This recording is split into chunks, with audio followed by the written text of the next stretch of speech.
les va? Aquí estamos en Sociedad y Estadio. Esta serie de programas que tienen que ver con la historia de nuestro país, de la República Argentina, y también con la historia de los clubes de fútbol. En realidad con la historia de nuestra sociedad. Hay una historia que se va a dividir en capítulos, o en programas en todo caso. Nos vamos a ocupar de la inmigración, de los primeros clubes de fútbol, de lo que significa el ferrocarril en la vida de la Argentina, en distintos momentos, por supuesto, del puerto y la metrópolis, que fue la ciudad de Buenos Aires y otros lugares, de la política, del peronismo, de lo que pasó en la dictadura, de la importancia de los medios de comunicación, de lo que tiene que ver con otro tipo de situaciones que se dieron y que unieron el comienzo de esta actividad llamada fútbol, que en realidad funcionó a partir de un primer partido que se hizo en 1867 en la ciudad de Buenos Aires, si bien, como no hay una documentación fehaciente, hay una discusión con Rosario. Siempre está la discusión en el medio. Si Gardel era francés, era uruguayo. También aquí la historia es dónde se jugó el primer partido de fútbol en territorio argentino. ¿En Rosario o en Buenos Aires? Aparentemente las pericias, por llamarlo de alguna manera, que se hicieron porque ni podemos siquiera calificar de investigaciones, marcan que se jugó cerca de donde está el planetario, allí por Palermo, en junio de 1867. Un barco inglés, había mucha relación con los ingleses en esa época, marineros que bajan y que se ponen a correr detrás de algo que rodaba y que era una pelota. Se dividieron en los que tenían una gorra roja y los que tenían una gorra blanca, y los pocos habitantes de Buenos Aires que estaban por allí, piensen que esto fue 4 años antes de la epidemia de fiebre amarilla que devastó la ciudad de Buenos Aires, hablaban después a sus amigos, a los vecinos, del deporte de los ingleses locos. Eso fue lo que pasó en 1867, y si rastreamos antecedentes, vamos a encontrar después seriamente algo a comienzos de la última década del siglo XIX. En esos momentos había muchos obreros ingleses trabajando en Buenos Aires y también en otros lados, tendiendo las vías del ferrocarril. Ese ferrocarril que fue pensado por los británicos para que la materia prima que se sacaba de diferentes lugares de la Argentina fuera transportada por los ferrocarriles, llegara al puerto de Buenos Aires y desde allí fuera transportada también vía barcos, vía naval, hacia la ciudad de Londres, hacia los puertos de Liverpool o Blackpool, que eran los puertos más importantes en aquel momento de Inglaterra. Toda una distribución radial del ferrocarril que Argentina aceptaba porque en aquel momento todavía no había clara conciencia de lo que tenía que ser un país independiente, era flamante, era muy poquito, salíamos de determinadas guerras civiles y el dominio inglés en ese tema y en la visión que tuvieron para el comercio y para su hegemonía mundial era apabullante. Lo concreto es que tantos obreros, ingleses, irlandeses, galeses, hasta algún escocés por allí, se asomaron a la posibilidad de la construcción y ya venían contaminados, entre comillas, de algo que se llamó fútbol. El fútbol que llegó a partir del tendido de las vías y de la posibilidad de divertirse. De los obreros, de los gerentes, de los jefes, se fueron estableciendo las diferentes estaciones y se fueron armando equipos de fútbol. En realidad no eran tanto clubes, eran equipos. Había que tener una pelota, botines no había, camisetas no había que ingeniárselas, había que inventárselas. Después se lo contamos.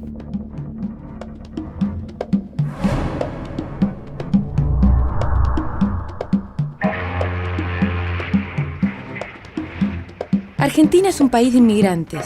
La gran ola europea se produjo hacia nuestro país en el período 1850-1950. Es considerado como un país receptor, cuya sociedad ha sido influida en buena medida por un fenómeno inmigratorio masivo. El impacto de esta inmigración en la Argentina fue particularmente intenso por 2 motivos: por la cantidad de inmigrantes recibidos y por la escasa población existente en el territorio.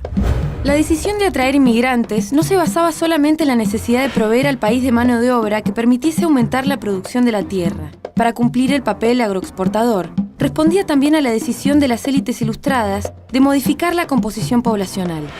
Querían europeizar al criollo.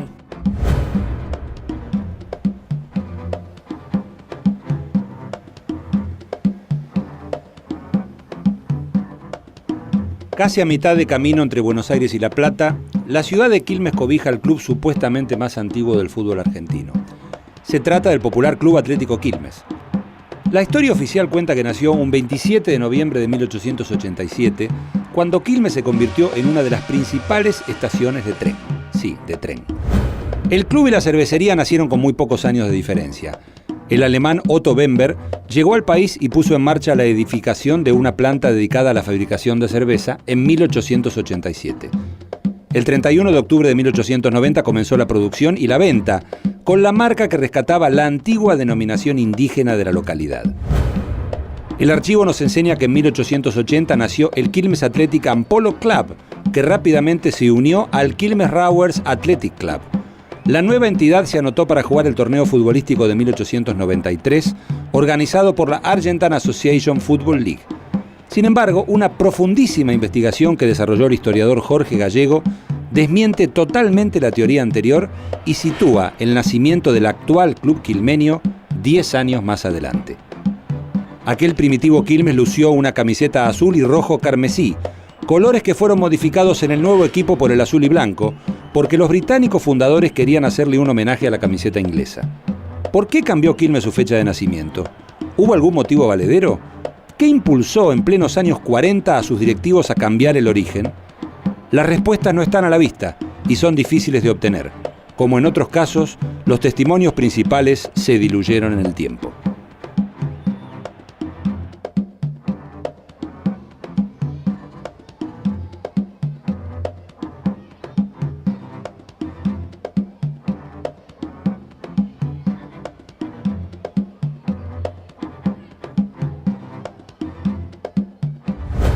Pero la historia de Quilmes no termina aquí.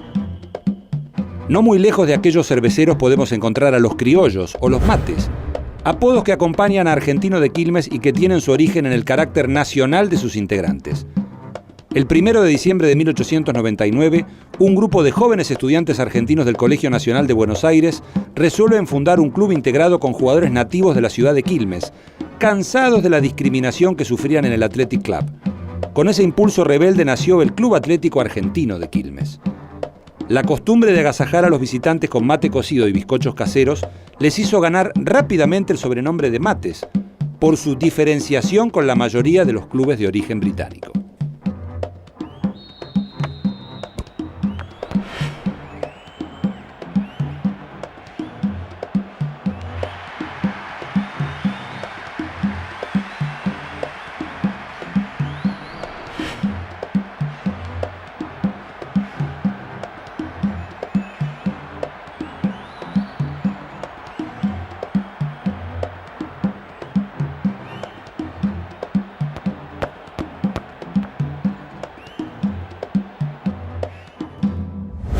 La realidad de Argentino de Quilmes y de Quilmes marca que van por caminos muy distintos.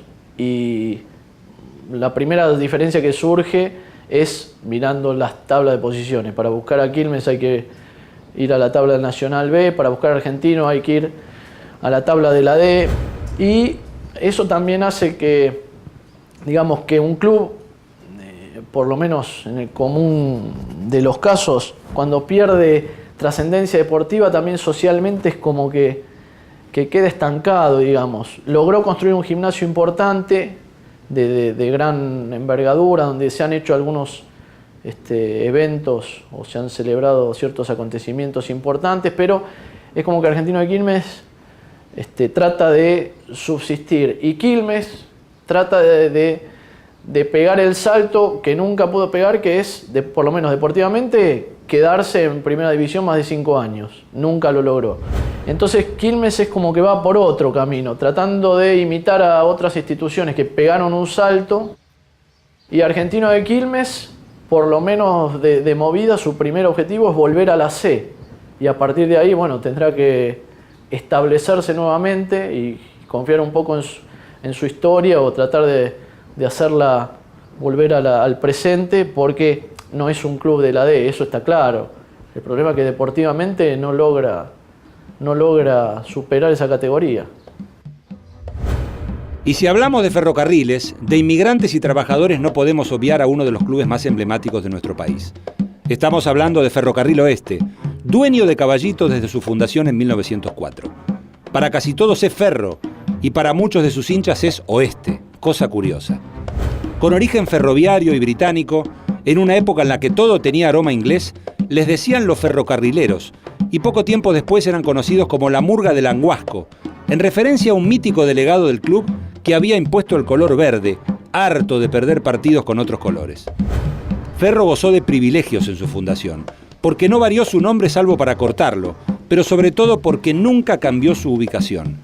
Pegado definitivamente a Caballito, fue creciendo con el barrio. A la hora de buscar un terreno donde fijar la precaria sede y tener una cancha, fue el propio ferrocarril el que cedió las tierras lindantes a las vías, desde Cuchacucha hasta Avellaneda, siguiendo hasta Fragata Sarmiento, para instalar club y cancha. La primera camiseta fue una remera blanca abotonada con una franja roja de 7 centímetros de ancho que le cruzaba la espalda. Además, lucía un escudo del mismo color sobre el corazón, con fondo rojo y letras blancas. Esta prenda no terminó de conformar. A mediados de 1911, y dado que con esos colores no se conseguían buenos resultados, los muchachos resolvieron adoptar el color verde, porque Caballito era un barrio verde, con tantas quintas y árboles, y porque al mismo tiempo el verde era el sinónimo de la esperanza y del vía libre en lenguaje ferroviario.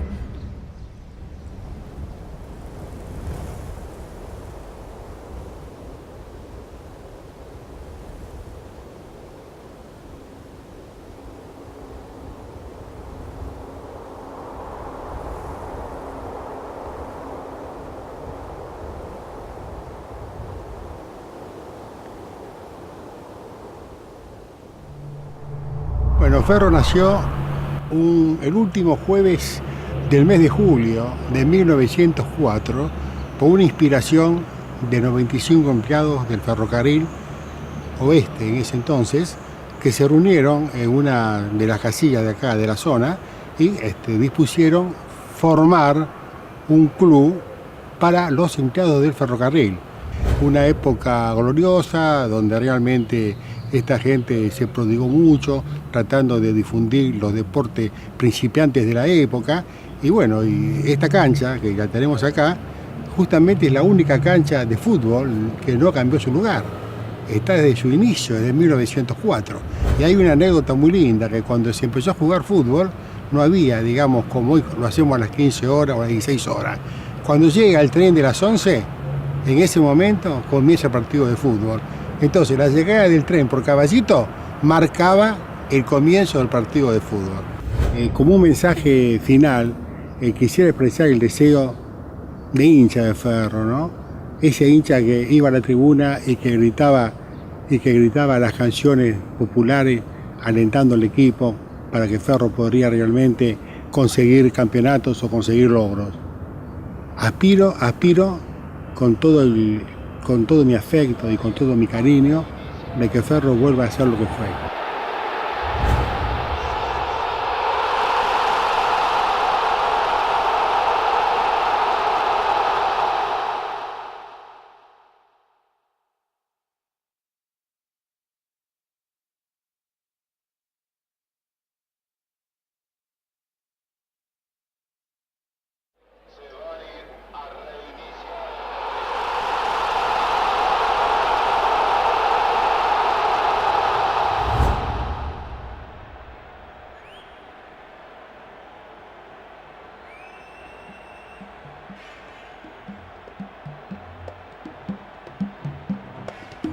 Diferente es, claro, Vélez Sarsfield. Parece que llovía y mucho aquel primer día del año del centenario, porque los 3 muchachos que tenían la idea se guarecieron del chaparrón bajo la estación Floresta. Julio Guglielmone, Martín Portillo y Nicolás Marín Moreno resolvieron la creación del club con la simple idea de federarse y comenzar a participar en un torneo de fútbol. La llegada del club a la primera categoría recién se logró en 1918 y la campaña en la máxima división fue sensacional, porque en su año inaugural en la A, Vélez fue segundo. Cuando promediaba el torneo de 1920 se incorporó el escudo con los colores de la bandera italiana. En esa década se produjo un hecho fundamental para el futuro velezano. El 13 de marzo de 1923 fue electo presidente don José Amalfitani. El 7 de diciembre de 1928, Vélez produjo un suceso histórico en el fútbol argentino. Se jugó en su estadio el primer partido nocturno. Se instalaron postes de madera que sostenían 39 focos eléctricos. Vélez tiene una primicia que no la tienen otros clubes. Fue el primer equipo que tuvo la iluminación nocturna. Vélez fue protagonista de buenas campañas, pero debió descender por única vez en su historia en 1940, junto a Chacarita, penado por un intento de soborno que le provocó un descuento de varios puntos. A Chacarita, ojo, no a Vélez. Mientras buscaba el retorno a primera, el grupo de directivos liderados por Amalfitani había recibido de parte de los dueños británicos del Ferrocarril del Oeste las tierras del Pantano de Maldonado, una zona lindera con el arroyo donde se consiguió estabilizar la zona y edificar el nuevo estadio, el embrión del actual. La cancha sería bautizada años después Estadio José Amalfitani.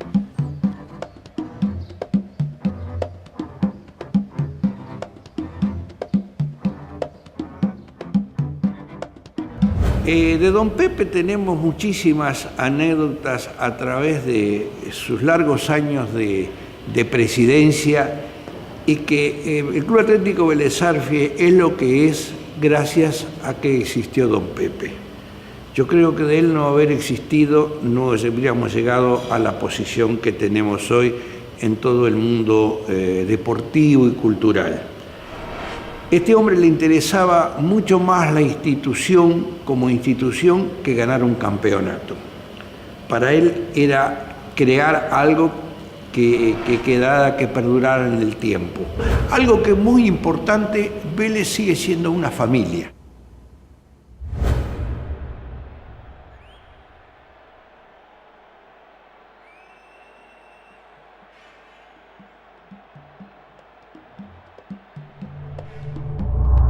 Son muchos los orígenes posibles de un club de fútbol, pero es difícil de imaginar que exista alguno que se haya fundado prácticamente en un hipódromo. Así fue el nacimiento del Club Atlético Platense, el 16 de octubre de 1904 en el viejo Hipódromo Nacional. Un grupo de pibes, boleteros o changarines del ferrocarril, recibieron el dato de que un caballo llamado Gay Simón tenía que ganar, y ganó, dejando un dividendo gigantesco de 89 pesos por boleto. Ahí nació la idea del club de fútbol, porque con los 5 boletos cobraron más de 445 pesos, y con esa plata podían comprar la pelota, ropa, y encima podían movilizarse. El 25 de mayo de 1905, casi 6 meses después, en honor a la patria, le dieron forma al club. Le pusieron Platense, en homenaje al nombre del estud del caballo Gay Simón. El 25 de mayo de 1908, Platense pudo inaugurar su cancha empatando 3-3 con un cuadro llamado Salguero que se perdió en el tiempo, en un predio ubicado en la calle Blandengues, hoy Avenida Libertador y Manuela Pedraza. Fue en ese campo de juego, permanentemente embarrado porque el Río de la Plata llegaba hasta ahí nomás, que al jugar varias veces seguidas con camiseta blanca nació el apodo de Calamares, y también la idea de algún directivo de agregar una franja horizontal marrón para tapar tanta suciedad. Su hincha más famoso fue Roberto Goyeneche. Querés cruzar el mar y no podés. La araña que salvaste te picó, ¿qué vas a hacer? Y el hombre que atrás te hizo marcar ese va.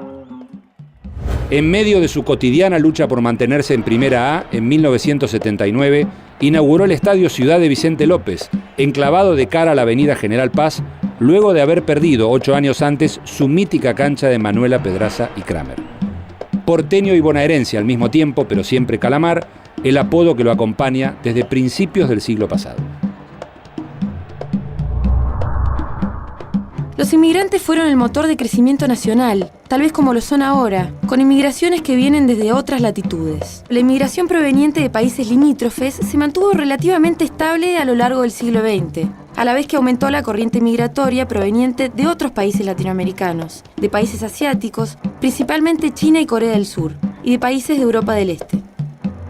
La historia de los inmigrantes y la construcción de los ferrocarriles argentinos está íntimamente vinculada con el desarrollo cultural y político de la República y la unidad nacional.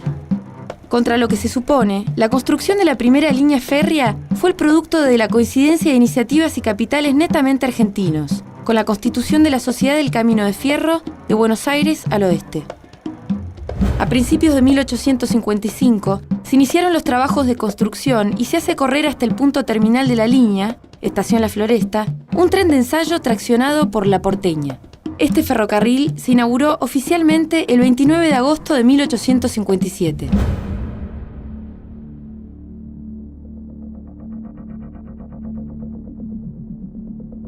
Hay una historia que merece seguirse contando. Ustedes ya se enteraron de algunas cosas que tienen que ver puntualmente con el origen de los clubes, con la inmigración. Este es un país de inmigrantes. Más allá de que, de acuerdo al último censo que se hizo en la República Argentina, alrededor del 45-50% de los habitantes de nuestro país desciende de los pueblos originarios, o por lo menos una parte de su familia está vinculada con los pueblos originarios, algo que antes no se tomaba en cuenta. Pero claro, acá hay muchos descendientes de italianos, descendientes de españoles, descendientes de judíos, polacos, rusos, afrodescendientes, un detalle también a tener en cuenta, sobre todo notándolo a mediados del siglo XIX, con la cantidad de gente de raza negra que huyó porque había sido abolida la esclavitud, pero igual había condiciones de servidumbre, con lo que pasó en la Guerra de la Triple Alianza, con la gente de raza negra que fue usada de carne de cañón y que también falleció en gran número en la epidemia de fiebre amarilla en 1871. Esos inmigrantes que contribuyeron a la explosión del fútbol, porque una cosa eran los ingleses, aquellos trabajadores del ferrocarril, que fundaron también en otros lugares, por ejemplo en Córdoba a Talleres, a Instituto, que fundaron en Santiago del Estero a Central Córdoba, al que hoy todavía le dicen los ferroviarios. Todos los Central Córdoba del país tienen que ver generalmente de Buenos Aires hacia el norte y con un ferrocarril puntual. También está Andes Talleres de Mendoza. Los distintos talleres de Córdoba, talleres de Remedio de Escalada, tenían que ver con los talleres donde se reparaban los vagones y las locomotoras. Hay una historia larguísima a la que vamos a volver en algún momento, ni que hablar de Rosario Central, por supuesto, que también tiene que ver con lo mismo, o el propio Central Córdoba de Rosario. Lo que quería decirles es que esos inmigrantes que se fueron incorporando a los clubes, que fueron dándole, de acuerdo a los barrios de las diferentes ciudades, una fisonomía determinada, también, y tarde para mi gusto, se agruparon en los lugares de orígenes. Por eso, Deportivo Español, Sportivo Italiano, y mucho después, el Deportivo Armenio, el Deportivo Paraguayo, hoy Centro Español, Puerto Nuevo, que fue Puerto Italiano, equipos de colectividades que tendrían seguramente muchos más hinchas si esos españoles, si esos italianos se hubiesen juntado mucho tiempo antes. Porque español e italiano son de la década del 50, cuando ya la mayoría de la inmigración española e italiana había llegado a la Argentina y ya habían tomado partido. En realidad, el primer Deportivo Español, entre comillas, fue San Lorenzo por la llegada de Isidro Lángara y del seleccionado vasco, que estaban en el exilio buscando fondos para que la República Española sostuviera su guerra contra el fascismo franquista. La historia tiene 1000 vericuetos, hay 1000 posibilidades. Nosotros vamos a ir desarrollando durante los diferentes programas espacios para que ustedes conozcan algunos clubes que hemos mencionado y a otros que tienen orígenes totalmente distintos. Quedan, a lo mejor, leyendas, quedan situaciones que remiten a otros tiempos. Hoy quizá el fútbol es otra cosa, la televisión, la globalización, la posibilidad de ver todo en colores y la violencia y otras cosas que también trataremos hacen que alguno no se arrime tanto a lo que fue el origen de la gran democratización que tuvo la sociedad argentina en cuanto a la práctica del deporte. Delante de todo eso, el fútbol está primero que nadie. La seguimos en cualquier momento. Gracias.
¿Cómo les va? Aquí estamos en Sociedad y Estadio. Esta serie de programas que tienen que ver con la historia de nuestro país, de la República Argentina.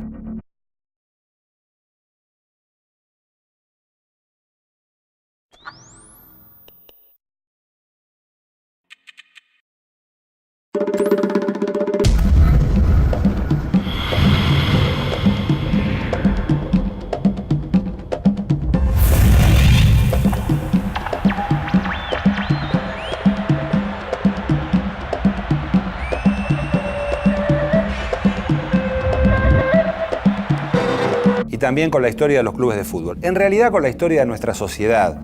Hay una historia que se va a dividir en capítulos, o en programas en todo caso. Nos vamos a ocupar de la inmigración, de los primeros clubes de fútbol, de lo que significa el ferrocarril en la vida de la Argentina, en distintos momentos, por supuesto, del puerto y la metrópolis, que fue la ciudad de Buenos Aires y otros lugares, de la política, del peronismo, de lo que pasó en la dictadura, de la importancia de los medios de comunicación, de lo que tiene que ver con otro tipo...